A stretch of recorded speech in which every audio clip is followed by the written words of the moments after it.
It's just me, Richard, this week, unless somebody else joins later. So I'm going to play this game called Muck, and I'll include video footage. My idea is that I'll just talk through my strategy when playing this game. This game called Muck is made by a YouTuber called Danny a couple of years ago. I guess I was watching some game dev videos, stumbled across his video. I saw that, I really enjoyed his video, his development of this game.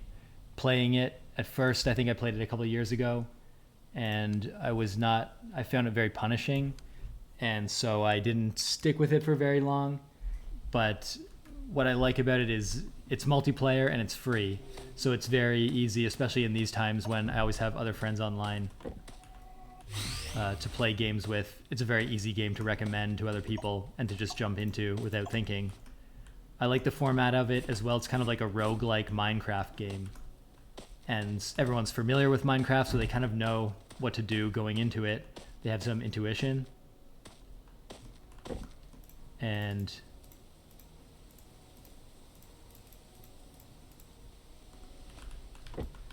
but also the cycle of the game is not that long. You always sort of die pretty quickly, maybe within 20 minutes, or if you survive, it might take like an hour or two to complete the game itself. But the fun part is the beginning, getting the equipment off the start, collecting some food, melting some ore, building higher tiers of equipment, and then there's a really fun part where you open these chests using gold, and that gets you more upgrades. You can run faster, jump higher, and that's a very fun curve to be on as you sort of cross this threshold where enemies are quite a threat to you off the beginning, and then once you cross that threshold where you have enough upgrades, the game becomes very it's just a fun feeling of being overpowered and running around the world, and the faster you run, the more upgrades you can collect. There's sort of a exponential loop there. So really the reason I keep coming back to it, I guess, and playing it is that I like the chance of failing. I play on the hardest difficulty now, so I could only take a couple of hits from an enemy and then I would die. But it's exciting as you cross this threshold of getting upgrades. See there, I got hit. I lost basically all my health except for 9. I found some bread in a chest early on, though. Bread's very good. And I actually spawned these enemies myself. I used that totem over there to summon them. Hopefully, it's sort of taking on a little bit of a challenge fighting these enemies. Typically I wouldn't have done that. It's quite risky because I probably would die in this battle. But if you defeat these enemies, you get some gold. You get an upgrade, which spawns at that totem. So if I did sort of win this battle, it would be a good starting point for this run of the game. My strategy, I was going to talk about my strategy in this game. It's currently, I run around the world when I first spawn and I look for a village. When I find a village, what I'm hoping to find is a villager that will sell me the highest tier pickaxe for 75 gold. I can usually find 75 gold around the village or after the first night once I've fought some enemies. And that, once you get that pickaxe, I mine gold and coal. And then gold can be melted into bars and made into coins, and with those coins you can buy upgrades. Once you start getting upgrades, it's a lot faster to get more upgrades, and so I feel that that's the best way to start a positive feedback loop of becoming stronger. And then quickly, battles are not so much a threat anymore, and you can just focus on optimizing, typically getting large amounts of gold, melting it down to get money, to unlock lots of chests.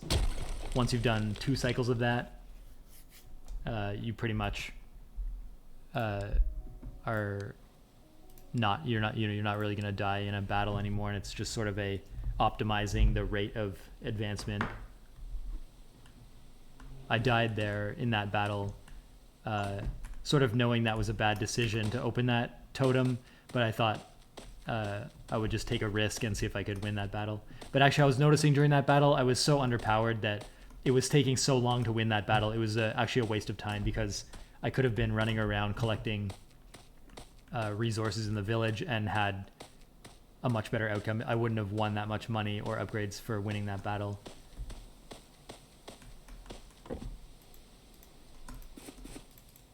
And then this boat map, you'll find boat maps. You'll find the boat map somewhere in the world. There's multiple copies of it, but it puts an exclamation mark on your map where the boat is. Torches, there's things I won't take from these chests that I never really get around to using. I don't actually know what a torch, what that would be used for. These chests are free. They give you an upgrade. That's like a faster attack speed. See, I toggle on the map and I kind of just run around the edge of the map and I'm looking for structures and wagons. If I see enough structures, it's probably a village, and that means that I'll find more free chests. The green chests are free as well. And I might find axes and wood and food, and that really gets the game started a lot faster. If you don't find a village, or there were none maybe, I don't know if it's guaranteed that there'll always be one that generates, then you kind of get stuck just collecting wood and rocks and building the crafting table originally, building the basic axe and pick. And then you use that basic axe and pick to mine the second lowest tier of ore, which is iron. That will get you the iron pickaxe, which can mine gold. Gold pickaxe can mine, I guess, blue ore, whatever it's called. And that can be a kind of a slow process, so it's a lot faster if you find a village and, as I said before, buy the most expensive pickaxe, the green one, or the most powerful pickaxe that is made with the green ore. If you get that, you can actually mine pink, and then pink is what can make the most powerful sword and the most powerful armor. And that's but that being said, the sword and the armor are not what I have realized I should focus on. Once I get that pickaxe, I mine gold and coal, because that will let me manufacture coins and open chests. And the health and the stamina upgrades that come from opening chests are just a lot more valuable than armor and a sword, because you can just fight with a pickaxe or whatever. If your attack speed is high enough, if your strength is high enough from upgrades, then that'll be just as good as a sword without those upgrades. But then, once I get those upgrades, then it is nice to build the most powerful sword, and that just really... But it's a lot easier to do that. It's a lot easier to collect what you need and to build the sword if you can have some number of upgrades that just make you faster at running, so you can move around faster, and more resilient to damage, so you can easily just fight waves of enemies and get the money and spend that on opening chests.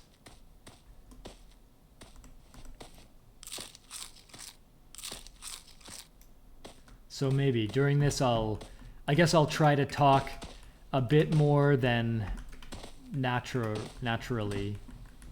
Obviously, I wouldn't naturally talk if it's just me alone when playing this game. My idea here is that I do want to explain this game, because I think, hopefully it's fun to watch someone play any game. It's fun to hear my thought process. This is also helping me practice talking. I think I sort of know it's not possible to coherently talk, at least definitely not for me, coherently talk while playing a game. That's pretty much a mistake. I think some people are naturally good at that. I imagine people that have been streaming for a while, they get good at that. I know that it's annoying to hear silence if someone is streaming and playing and they just kind of go silent intermittently and don't say much. I've seen whenever there is a live chat does not like that. I don't have a chat or anything, but I imagine if someone was listening to this audio, it wouldn't be so fun to watch it in silence. There doesn't seem to be a huge point of that. It would be like to raise the production value of this. Maybe I would just take the footage and then talk much more coherently over the recorded footage, explaining what's going on. And that would probably have a higher chance of being valuable content than doing both at the same time. And especially I'm very aware that this is probably not something that I'm good at all. I think naturally I would not be good at this, talking in general, even when I am focused on talking, but especially talking, playing a game, and especially alone. But I am kind of interested in, what I'm interested in is if I have something to express, then I would like to be able to just, as much as off the cuff as possible, express that. In this case, I'm mostly focused on expressing what I like about this game and how I play this game. I am just interested in this game at the moment, and so I enjoy talking about it with other people. And this, but I do have thoughts that come to mind as I play, and since no one else is around, since I typically record something, a conversation between two or more people on Thursdays, and no one else is around, I thought I would do this experiment. I guess every other time I've ever been talking in a recorded way alone, it's been with a script in front of me or some ability to edit the audio afterwards. In this case, I'm really just completely going, I just sat down. I had an idea of playing this game and talking, a little bit of an idea of what I would talk through. The fallback of playing a game, like it's hard to talk coherently, obviously, playing a game, but there is a nice thing, which is you're not just talking into a void and trying to sort of think about the next thing you're going to talk about. I'm in fact just responding to what's happening in the game most of the time. And so there's never a moment where there isn't something in front of me that I can just comment on. And for however much what I'm saying is incoherent, the viewer, if they're watching the video, can sort of understand what I'm going through and what I'm thinking about just based on the visuals. So it's not all on me to explain what's happening. But all of that is kind of set up for what my intent here is, and maybe I'll shift more to talking about the game. So see, this is a village. These green chests, I can build these chests myself. It's like a storage style chest, but in this case, it's the villagers using those chests for storage. And if you have an axe, you can break the barrels. Barrels have more of the same things that you would find inside of a chest in them. Every one of these resources can be collected or found somewhere in the world, but it's just obviously easier to grab them from a village. That seems like a pretty rare thing to find here that I just found. Armor, a sword, armor. Sometimes you get lucky, you find it better. This is the second tier pickaxe. Here's a salesman. This green axe is one of the best axes, and dark oak wood is the best wood that you need to make the purple sword. So that's nice that if I had 5 purple bar, I could make the purple sword by getting the wood that I need to make that sword. But I cannot get purple yet. I can buy purple. So that's an option. I can buy purple. But I also want the axe, or the pickaxe. The green pickaxe is the thing that can mine purple. So instead of buying purple, I bought the pickaxe, and my plan is to use the pickaxe to mine that purple ore, which I have a slow hit rate right now. I don't have that many upgrades. Actually, 3 attack speed is kind of nice. That will make mining go a bit faster. But this will be kind of a lengthy thing to mine because I'm slow at mining at the moment. I'm not very upgraded. And it's becoming night, so there's going to be some monsters showing up. If you accidentally hit a villager, they all attack you. And so it's risky to fight if there's enemies in a village, you kind of want to draw them away because you'll accidentally hit a villager and you'll lose access to the shops. The villagers will attack you, you'll have to kill them all. You'll get money from the villagers, which is kind of good, but it's much more useful to have them as people that can sell you things. Also, there is one chest in this village that's up on a pedestal. It's called the Chief's Chest, and if you touch that, if you try to go into it, you'll get attacked as well. But that's also a benefit. Like if you just want the contents of that chest, which can be more valuable sometimes, you can open it. And that's the trade-off there, is you get the stuff, but you lose access again to the shops. And the villagers are kind of easy to beat. They're like a low tier enemy, but there is a crowd of them, and so if you don't have, like at this moment I have a powerful pickaxe, and so it would be not so bad fighting them. I just realized I ran out of my hunger meter, which means I can't sprint anymore, or my sprint bar doesn't refill. My sprint bar was also empty, so that makes it quite difficult to dodge enemies if you cannot sprint. You have to sprint sideways essentially to dodge attacks. So I got 126 gold from that night of fighting. Every enemy dropped something like 5 to 10 gold. So now I'm in a position where I can... Oh yeah, I'm gonna finish mining the ore. I'm gonna build the thing that melts the ore. I'm gonna buy 5 dark oak wood from that villager. I'm gonna buy that first because if I accidentally hit someone, I will lose access. I can buy coal as well. Coal is around. Coal is those dark things there. You only get like 3 or 5. So it takes a while to collect a decent amount of coal. Some villagers run around. A villager that's running around is never a salesperson, but they are a threat because if they run into me while I'm mining, then you will hit them. But at this point, now that I've bought this pick, the pick is the real reason I wouldn't want to lose access to the stores. Now that I have it, it's not so important. But for the entire game, it's amazing to have a guy that sells coal. I'll just concentrate here for a second because what I'm going to do is build a workbench. So this is, now I'm building like a base area. It's not so hard to uproot this base and carry the stuff around. But sometimes I like the idea of just building out a little area. There we go, I'm melting purple. And then maybe, I'll just look at the map. I can remember where this is, like the middle of the 3 lakes, or, between these 2 lakes on the upper left.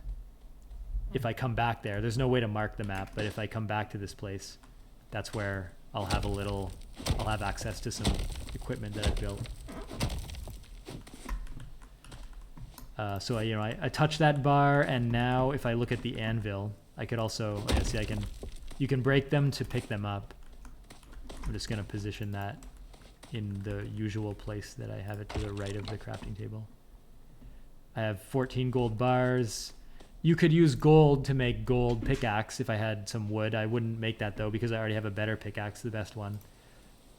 This purple sword is the one I'm trying to make. So once I have the 4 other bars and I already have the dark oak wood, I can make that. Or I could make gold armor, which is 1 tier better than steel. But I am going to make the purple armor. Gold armor would be useful right now because I have only pants and shoes. I could make a shirt and a hat with the gold bars. I need 15 to make a shirt of gold. But instead, I'm going to just use all my gold to make coins. It's 5 coins a bar. And that amount of money allows me to just start opening chests. I don't really have a use for money anymore other than opening chests. I might use it to buy some coal. I could also... I don't think I would buy obamium from the guy over there. It's $75 for 5, and even though it takes a little bit of a while to mine obamium, it's just worth saving the money. $75. Those basic brown chests here, they cost $25 to open off the start of the game. They go up by a couple dollars every day, but $75 is 3 chests, and that's that's valuable. 3 upgrades. You'll see later in the game my attack speed will increase. I'll have higher health, and that having that kind of stuff is just you get to a point where you just cannot die from any enemy that you'll encounter in the game, and that's really obviously the point you want to get to, where you just you're just focusing more on the collection of money and opening chests rather than any enemy that you encounter in the game.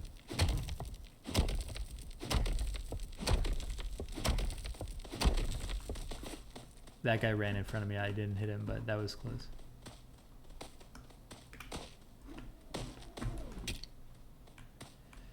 Let's see, I got, oh yeah, all 10 made, so now I can do weapon, sword.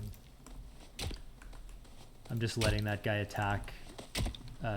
It's kind of annoying that he's breaking my stuff, but I'm not that strong, so I have to obviously fight these guys, but I could ignore them for like a few seconds there. And if they break this table, the table just becomes like pick-upable most often, so it's not like I'm losing anything if they break that. The greatest risk still is probably just hitting a villager by accident. On the third night, actually, I'm playing on the hardest difficulty, so on the third night, a boss will appear, I'm pretty sure. Third or fourth, I think it's third. There, I made dough. I can make a cauldron. I'm gonna cook bread. Bread is my go-to food. It's just pretty easy to make. You're just collecting wheat, and it needs a bit of coal in the cauldron. There's a little bit of a risk here. If I got hit too much, I could easily die there if too many enemies came up.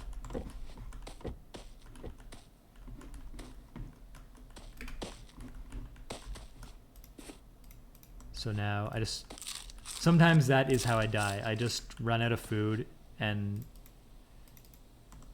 I'm in a position where I can't really acquire more, and that just kind of, that's bad because you can't dodge, you can't heal. Here I'm building gold bars. That's worth money. That's pretty good. I'll build another furnace.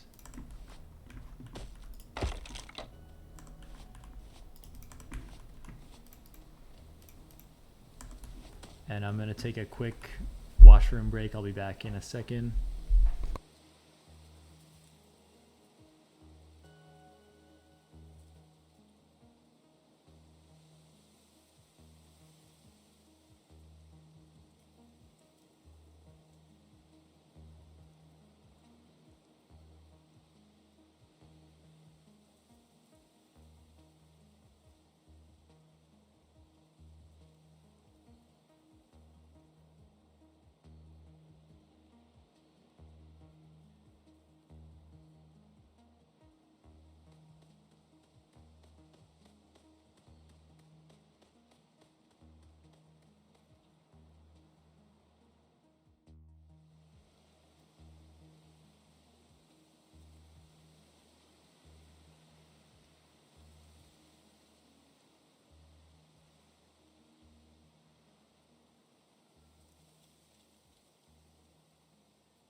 Okay.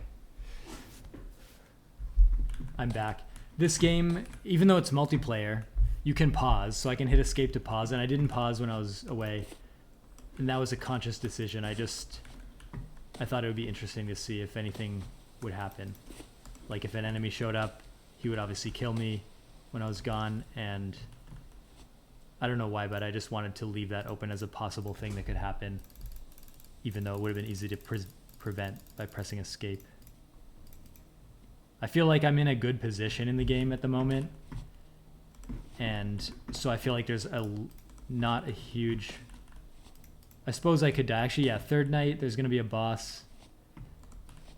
I should run around and open some chests just to increase my survivability chance. So that's kind of if I don't die in the next night when the boss shows up, then I think I will be strong enough by the next time I face a strong enemy that there won't be much chance in this playthrough that I will actually die, unless I take like a pretty big unnecessary risk at some point. One of the ways I could do that is by activating a powerful, see if I activate this totem, as we saw before, I activated a totem, 3 enemies emerged. Sometimes by chance, when you activate those, 3 boss level enemies will appear. And if I encountered them right now, I'm pretty sure I would die. I would have to I think for sure I would die. If I got a bit stronger in a few of these in-game days, I would have a pretty good chance at beating them, but that is still a way. If I ran around activating all those pillars there and I got unlucky with boss enemies, for sure I would die. Like, that would be pushing my luck to not even for much benefit, because you don't get like a huge amount. You just get normal enemy drop values for like the gold for fighting those enemies, and you get 1 upgrade. And as you can see, like, I'm collecting a lot of upgrades there. I've got like 6 or 7. I had 300 gold or so. I got to remember where between those lakes is where my base was. It would be, you know, I have some gold there and stuff, so it would be annoying to lose track of that. This is a special, oh, here we go, boss enemy. This guy's not super bad. He has maybe 3 attacks. He throws his spear at you. That's like his, so he slashes. Yeah, he slashes. He crashes down like that. That's his spin. It's annoying when you're fighting him and you gotta fight these other guys too. He's throwing his spear there. So I just gotta run like directly sideways. That's how you dodge that. Mostly I gotta watch. I'm doing like a good amount of damage to him. I have to watch that I don't run out of sprint. So I gotta keep myself fed, but I have like a decent amount of bread, so I don't have to be like careful at all with the rate that I'm eating the bread, really. If I got hit too many times though, you know, I'd have to eat the bread. I'd run out of bread. I could run low. But that's a pretty successful fight. I think on hard, in 2 nights, I will encounter another. So yeah, special hut. These are obviously paid chests, but they're free because they're in this hut. Because this is the looting hut. It's I guess, in-game lore. Someone looted chests and brought them here, and you get to open them for free if they're inside the hut.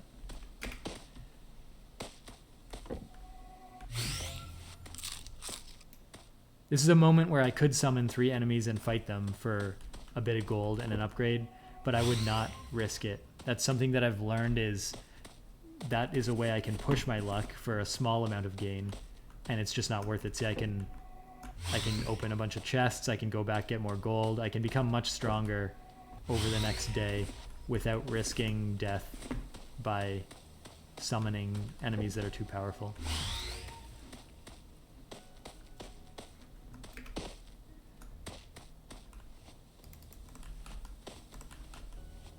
I thought I had put some metal in there, I guess not. Sometimes I take access, like flint, I just end up not having a use for flint very much, so usually I get it out of my inventory. This guy, he showed up during the day. That happens sometimes, but it's annoying.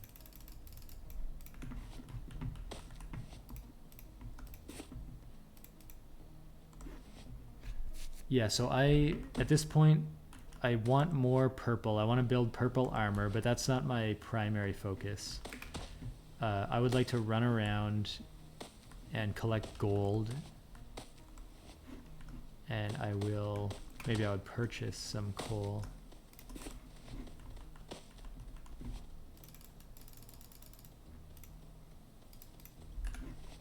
Yeah, here, it's not even like that important like what order I do stuff in. I think I'm in a pretty good position.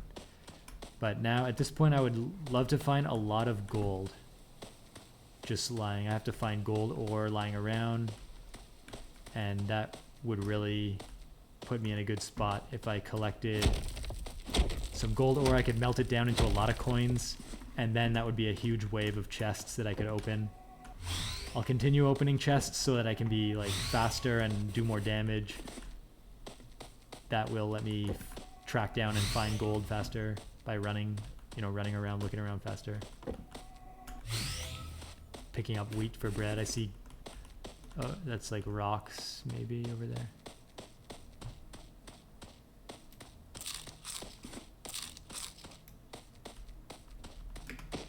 I thought there may have been, I thought I saw yellow over here.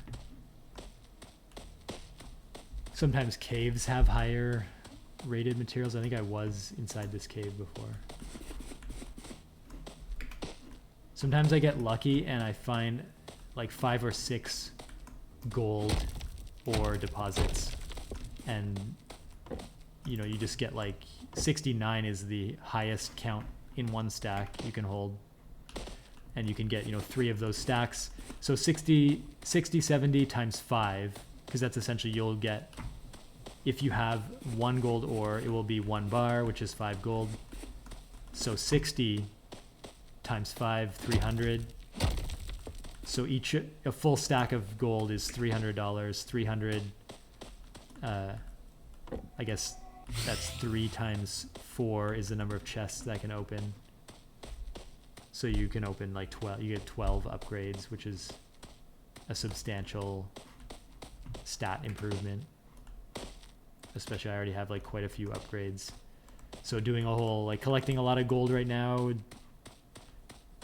and then melting a whole batch of it would really put me across the line for sure in terms of just not having to care about the enemies. Statue holding a gem is a guardian is like an enemy that they'll shoot like a beam out of their chest, and they have sort of a ranged attack. If you activate that statue and you beat it, you get a gem. You have to collect 6 gems. You have to collect in order to, as like one component of repairing the ship that is at that place at the map that I talked about earlier, the boat map. That boat will bring you to the final boss of the game once you repair it. So that, fighting those guardians, but those guardians are not like stronger than a regular. Maybe they have a higher health bar, but by the time you're ready to fight them, if you survive everything else, then they become kind of trivial because you just have so many upgrades that they die pretty fast. And you get these upgrades that when you attack, you regain health, and even if they're attacking you, you're still hitting them so fast and regaining health that you don't end up dying. You just regain the health faster than you're losing it.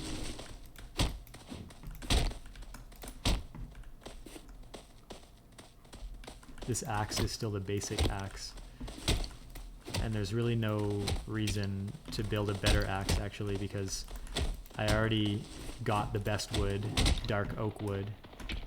Wow, I got sort of swarmed there and almost died. Yeah, I was saying I already got dark oak wood by buying 5 of it from that villager, and I only ever really need 5 of the best wood to make this sword that I'm holding, because it requires 5 purple and dark oak wood. And really the only reason I would need like a powerful axe is to chop that wood essentially. And there's not much use. To build armor out of purple, you just need the pure ore. I'll smash these barrels because there could be gold inside.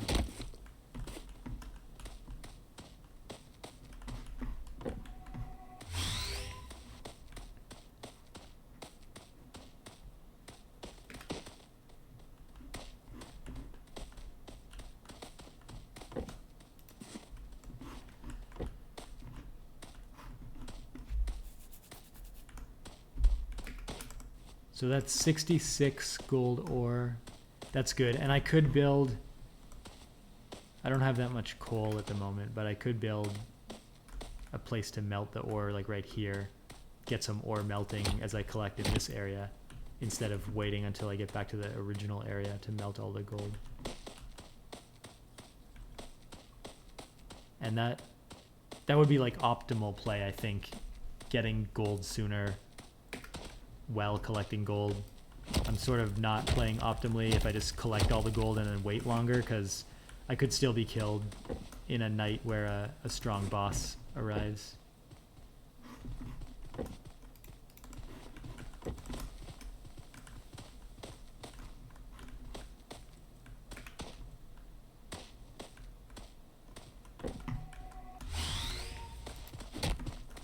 Sometimes these guys are a bit are weaker to pickaxe than, even though my sword's better than my pickaxe, they have a weakness to pick, so they die faster with that.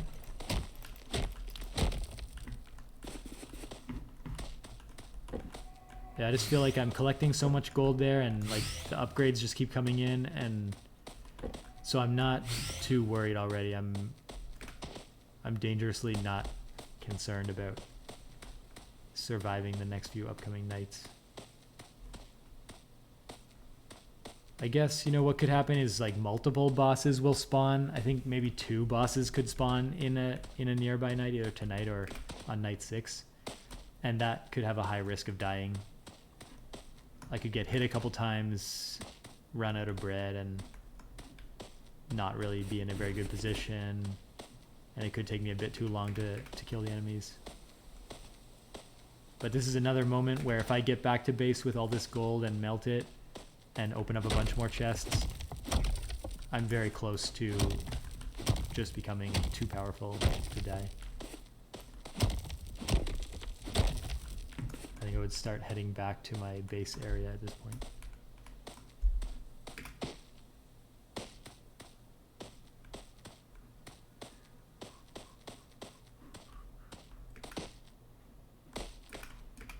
As I run back, I'm looking for more gold.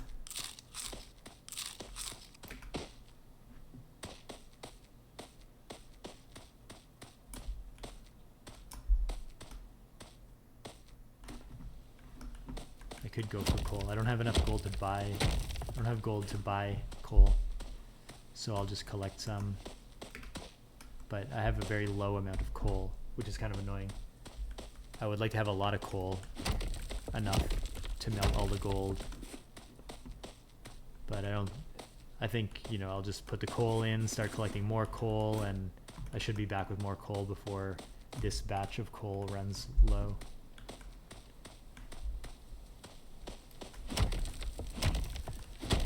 We'll just toss this stuff in before some enemies show up. Having 2 is kind of nice, like double this production speed. I keep getting a lot of wheat. It doesn't seem like I would be collecting like 64 wheat, but I guess I do.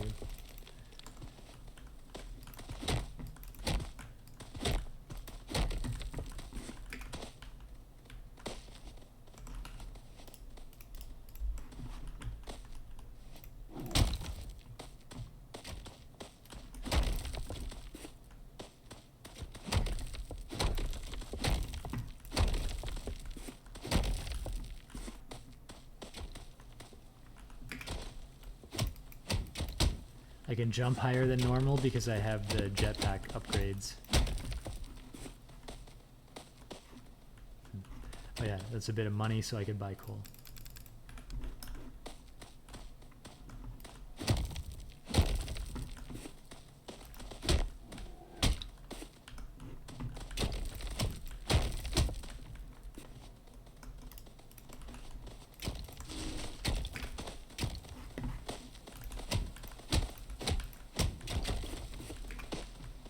I wish they wouldn't be so inside my base all the time. It doesn't matter because they don't do that. I see the table was broken, but it just kind of spawns there, and then it comes back with full health. It's just annoying to feel like they're messing up the process here that I have going. Well, that's a lot of, that's 60, so that's like 300 gold. So that's a good batch of upgrades that I'll be spending this on. I might consider, oh yeah, I guess if I encounter purple ore in the wild, I would also mine that and try to build some armor up. Armor already like, you know, with one, like I have 80 extra health and a shield there. That's kind of protecting me more. Armor would be nice to just prevent, like, if a boss gets like a solid one shot at me, the armor would do something to reduce that impact. But it's not, even then, it's not a priority to build armor. I'd rather have more time to build gold, so I can open more upgrade chests.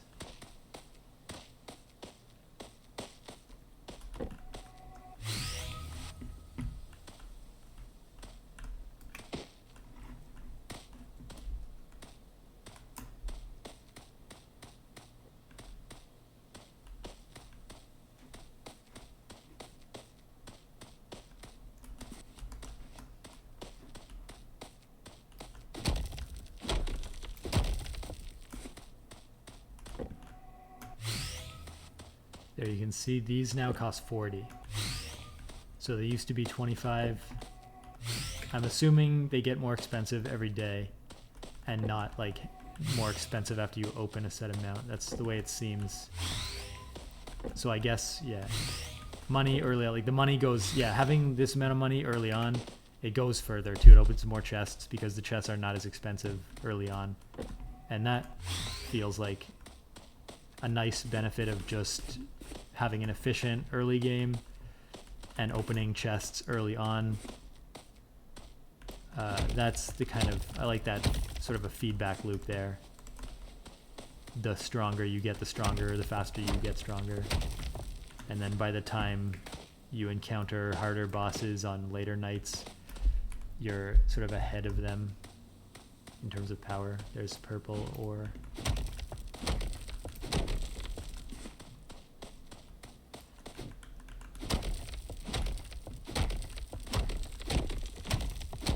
See this, I have 6 attack speed upgrades, and that's a pretty fast attack speed. This pickaxe also does some damage, but you can see this is a much faster mining operation than originally when I mined that other purple.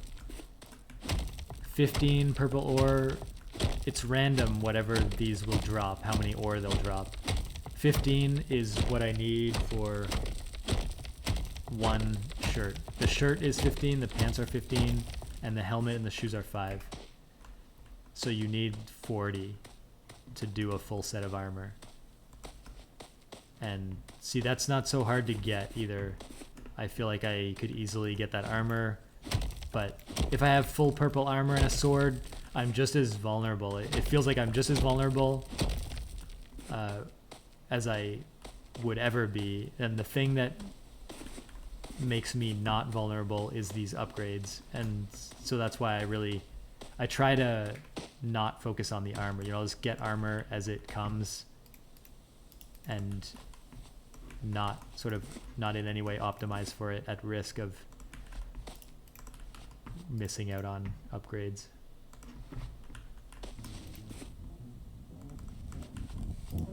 There's a bot. That was crazy. I don't know why that happened actually. He spawned and attacked at the same time in my same location. That, I don't think there's much I could have done to prevent that. And I don't really actually mind so much. In this game it's been fun. Like I think when I originally played this game, I was pretty angry dying. I didn't understand how to dodge enemies or like make a lot of progress. Now I have a good understanding of the systems, and I don't really mind when that kind of death happens, because I feel like, every decision I made in that game was pretty optimal, from like not even trying to optimize too hard, but it just felt like I was keeping pace with the game. Maybe an adjustment I could make is, I saw that it was becoming night, so really I should have been in a position where my sword is out, I have the food that I need, I eat a bit of food in advance, make sure my health bar is full. I think it was full, but had I been, in a field ready for, to see what enemies would show up, I think I would have survived that attack. But obviously, like, being in my camp, in a menu with the food, that's a pretty vulnerable position. So it kind of feels deserved that, the enemies are coming at night, and I sort of loosely know that night 6 is a powerful enemy night. And so the one of the fun things about the game is having to have that discipline of, maybe you want to mess around with your stations a little bit and it's getting to be night, but you have to tell yourself to cut it off and play it safe and make sure you survive that night. That's the most important thing. And that's obviously like reading a bit too much into the game. I feel like if the game was perfect, that may be a little bit unfair. But for the whole format, like, it only takes however long it's been so far. Let's say like 40, this has been 40 minutes of play or less to get to this part where I'm right on the verge of becoming super powerful and the game not being that hard at all. It's kind of fun to have a roll of the dice at some point where now future playthroughs, you'll set yourself up well and you'll have this moment where you just don't know if you're going to become super powerful and have no problem finishing the game, or whether you're going to die to an enemy. And that keeps the game maybe feeling a bit fresh and a bit unexpected. Every run, you don't really know what to expect. There's no sure formula. And so I wouldn't, I don't know. A little bit of my plan here was to comment on the design of the game, but every time it's impressive because the person who made this seemingly made it pretty fast and by themselves, and they took assets from elsewhere and they tweaked them a little bit and put animations in. They did a bunch of coding and everything, and the final result seems quite impressively designed. That just now that I'm in the groove of the game, I don't encounter that many rough corners. There's like little glitches maybe every so often, but nothing comes to memory in recent memory that is like a game-breaking glitch. Everything seems very stable, and many of the menus and elements, although unfinished to some extent in some places, like for example there's a shield slot and you can't get a shield, but all the little things that could easily have been gotten wrong, or have some of them be like rough around the corners, they're all so solid that that I just am a bit baffled at a game like this, where it didn't seem like there was an intentionality and a trial and error. And I mean, there was some of that. They did play testing with their friends and things. I'm sure they changed some design elements along the way, but to get to a system of UI like this and systems like this, there's a certain effortlessness to what I've been shown about the development of this game through watching the videos it's one of those things that doesn't add up really, because having tried to design things on my own, it seems that it's very hard to design things in a way where people will just understand what menus mean and what UI means and what they have to do next. And the fact that I only looked up one or two things through the course of playing this game. Otherwise, it was trial and error with elements and how to put coal and iron in the burning things and what to do with the result. That was all just exploration in the game. And I think I'm a person who very rarely will tolerate trial and error explanation or exploration in a game.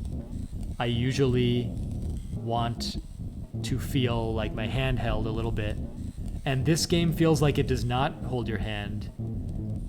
But for the length of it, the size of the world, the number of items, it is a game where through a reasonable amount of investment and trial and error, you end up figuring out how to work the systems in a way that makes the game feel very playable and you can come back to it.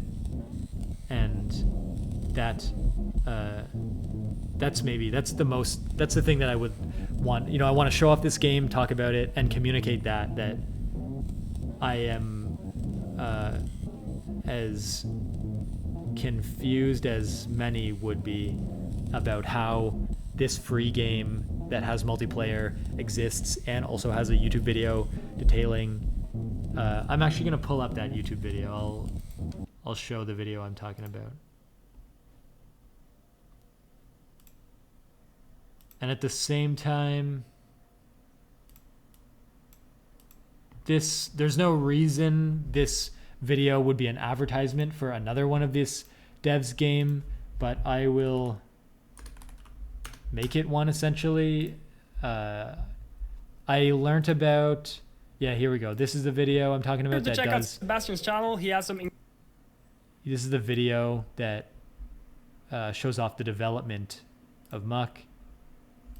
And this dev, as far as I understand it at the moment, is working on another game called Carlson.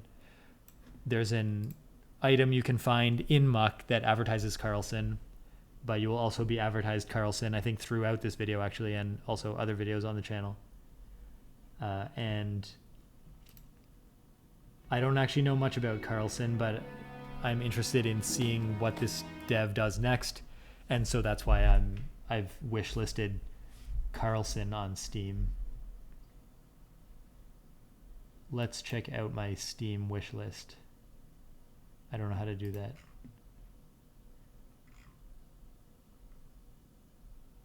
Let's see if I can find where my wishlist is on Steam. So I would think that first, yeah, let's see. Okay, there we go. It's part of the store, the wish list. That makes sense. And it is, okay, so it's in reverse chronological order. I can order my wish list. I am going to order, I liked Hyper Light Drifter, so I'm going to probably at least buy Hyper Light Breaker to support the studio, even though with any game, there's a chance I will just not end up playing it. I don't play that many new games all the time. Carlson, I thought a bit there about which one's number one. This is like Arklands has such a nice art style, but it's just that, and it was a Patreon a while ago, and the development has slowed a bit because they need more funding. I just really I wish I could make art in this style. And maybe one day I will be able to, but these games with art styles like this inspire me.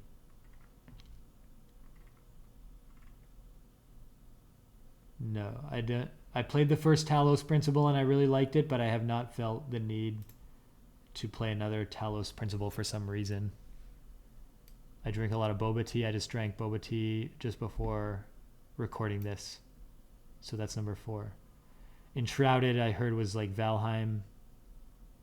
Games that are in early access, I wish they would just be released fully so I could play them without feeling like I'm expecting to have to excuse unfinished parts of the game. I would rather just have them notify me when it's out. I want to be on a mailing list that sends me an email when the game releases and has a buy button in it. It's just playing an early access game. I don't think I would come back and play the full game. So it's just playing a game. I understand why it's done for development. It makes sense. I would maybe just give these like if they show me a compelling video, I will give them $30 and I will play the game when it comes out. But I don't know, it feels like, would I buy an early access game and then technically be able to play the game and not play it until it comes out and maybe not even realize when it comes out? That feels like a more messy process. Core Keeper, I also saw a YouTube video of this game and I liked the 2D pixel art. I liked the way the visual game looked, and I like games where you mine things and smelt, metals and build upgraded equipment. Dome King Cabbage, there's a documentary that is worth watching about that, made by Leo Vader. It's part of MinMax channel. I believe it's at least one. Oh yeah, so it's not really part of MinMax channel. Actually, I haven't found the documentary yet.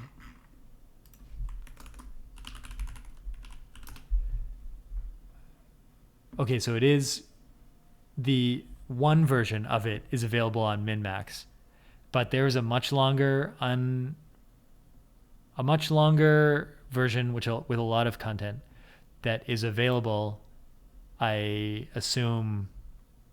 think it's available if you're a Patreon of MinMax, but it may be a Leo Vader thing that you can buy from him. But I mean, you could watch this one for free, and it's worth it. It's pretty cool.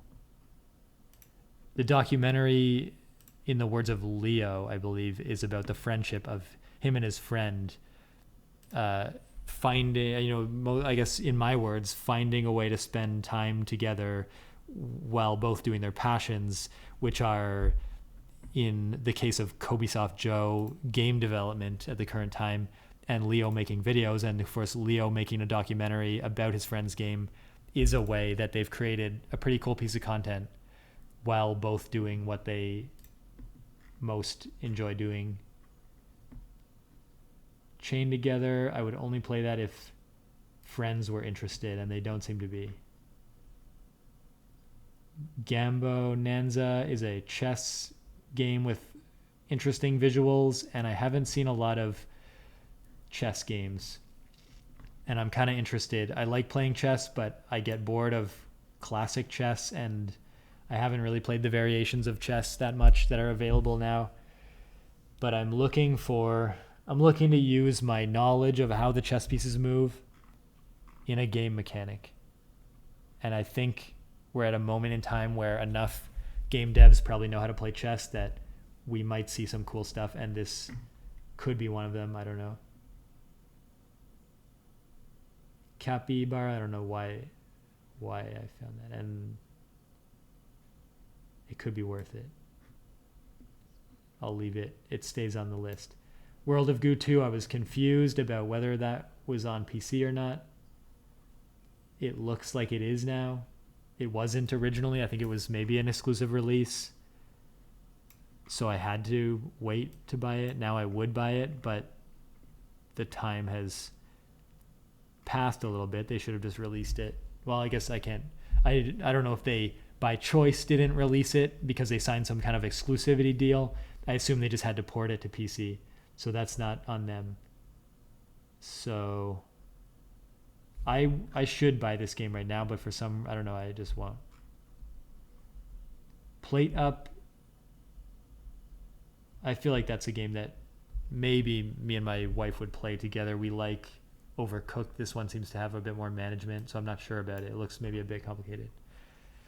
Moonlighter is to be announced, but I really liked Moonlighter 1. That was pretty fun, and it felt, I could sort of tell it was a small team that made it from my perspective, and it had some fun, unique elements to it. The selling stuff in a shop and going to the dungeons, that was unique, but it felt familiar because I've played, dungeon collectible games before and store management games. This game looks kind of too good to be true from the trailer. I don't understand. It's another one where some individual is making this, and I don't understand how they have the skills necessary to make this level of graphics, and looks like they've got puzzles and mechanic. Like the sword fighting also looks compelling, and that does not make sense to me, and so I'm watching it. Chef RPG, I'm pretty sure this guy did some architecture contests and applied his architecture skills to pixel art. He has a couple videos about doing that, making a bathhouse in pixel art. I think it's this guy. And the game looks too good, I think. I almost feel it would be better if it was smaller, but I have no idea. I haven't played it. Actually, I don't even remember if this is the same game I'm thinking of or not. This Beltmatic game is a bunch of conveyor belts, like a Factorio style, with numbers. You can combine numbers with mathematical operations. And this really, when I saw it, it felt like this is the game I was, like a a better, much better version, more thought out version, it seems, than a game that I was thinking of, where I just wanted to make a game with a grid of numbers, and then you do something with the grid of numbers, combining the numbers in some way to create the same numbers go up feeling, as if you were, you're wiring together a bunch of machines, but the wiring and the machines and everything is just numbers. And that is pleasing to me for some reason. A game where it is a grid of numbers and then mechanics are laid on top of that in a way that does not add something, it doesn't add machines that are anything more than just a boundary around a group of numbers. And there's a design challenge in that. This seems to have done a pretty good job of that. I think this would be a pleasing game to play, but the optimal version in my mind would be a fixed grid where there's a number in every cell, and even like a conveyor belt is numbers, and an input and an output is numbers, and that's not like a coherent idea. But when I look at this, like the boxes, okay, so the boxes, like 32, that box there that I saw, those boxes are not sized in a way that, at least by my inspection right now, rough inspection, like this, so that image looks kind of pleasing because all the boxes fit into the grid. They're like Tetris pieces, and everything is axis aligned in the grid. And I don't see that exactly. I see more maybe floating point sized things, and the way the font is and stuff, it's more of a smooth scale floating point thing, when to me the beauty of the grid is that everything should be a multiple of those grid cells. The font, the numbers, it should all seem to be like a repeating, like on any, if you zoom out, if you zoom in, you should feel that same grid upfront pattern, and not there shouldn't be elements that appear to break that in terms of color or size, or the way, like even a number being centered in the box, that number would be over the vertice of a grid, and not, like the box should be sized. But I don't know if that obviously may not lead to a good game. Maybe they started with that and they came up with this, and this is a much more fun game than whatever I'm talking about would be. But that's why this is here, because it's the closest thing I've seen so far to numbers feeding into numbers. I feel like you could make you could simulate, maybe if there's if conditions and stuff, that would be a fun thing to do, is just mess around with that, see what kind of machines you could make. Well, that's the end of the hour. I record for 1 hour on Thursdays, and I usually record with Justin. This week it was just me. I invited some other people to see if they're available, but I don't really put a huge emphasis on this recording. It's sort of just like whoever's around and whatever they want to talk about. The title of this being intentionally untitled, therefore it would kind of go against the nature of it to sort of do any sort of planning or have sort of a theme to it at all. A little bit too, of course, any sort of recording in my mind is a little bit of a time capsule. This will be interesting, at least to me. I record these, and at the moment they're getting published publicly. And that's the best way to not lose something, is it'll be out there in public. I might stumble across it in the future, and the idea that I would re-find my own content and learn something about the way I was thinking now versus whatever time I listen to this in the future, that's interesting to me enough to make it worthwhile doing this, with the assumption that no one else will listen to it. But if they do, and it inspires them to do something similar to this, that may be content that I'm interested in, and I would like to see just more of that kind of content. And so this, as much as it's everything else I've talked about so far, it's also a little bit hoping to inspire others to make the kind of content that I believe I would enjoy, but I actually know how true that would be. But I don't even think I don't think whether or not I would enjoy this type of content made by someone else, I don't think that it matters. Like, I don't think that should be the decision whether that content gets made or not. I think it's important to make this kind of content as a real-time exploration of its own value.